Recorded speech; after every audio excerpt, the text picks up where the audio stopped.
Growing up, I always liked sporting movies, especially movies that had to do with athletes who had to learn discipline and training, and they had to really learn all of these things as a team in order to win, in order to achieve their goals.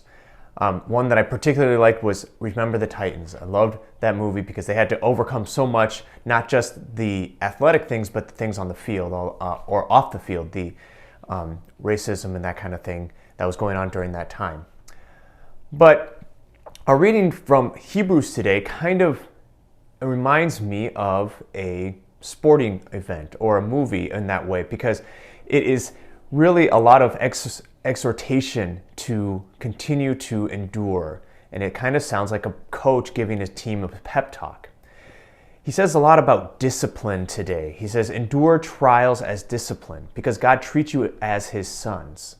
Meaning that he sees that, God would treat us as sons and daughters who, as a good father, would discipline us, not just as a way to, punish, but as a way to teach and to train, kind of like a coach training a team.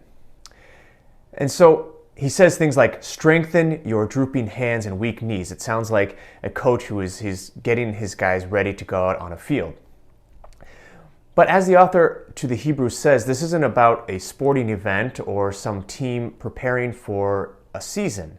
This is about our struggle against sin.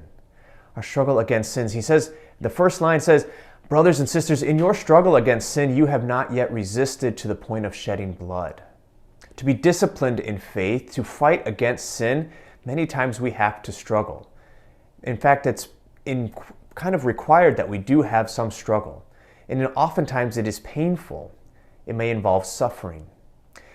And that's because the evil one doesn't want us to be free from our sins.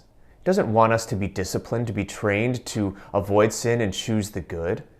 And so there are always going to be that constant battle within us and in the world.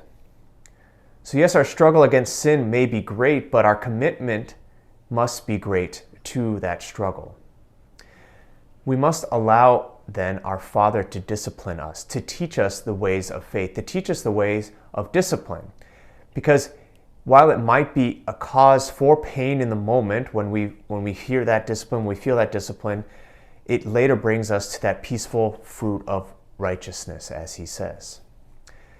All of this because of our goal. Our goal is worth it. Jesus is worth it. And we have a team as well to rely on. Look around the people in your family. Look around your fellow parishioners, the people that you rely on in faith.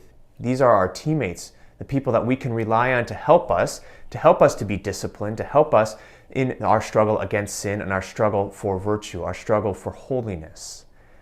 We have also the saints, that great cloud of witnesses that the author to the Hebrews had just mentioned a couple of days ago.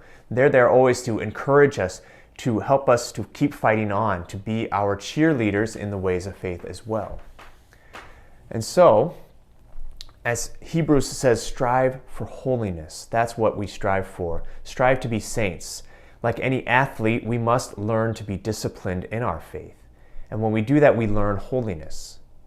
And we know then that our reward will be worth the struggle.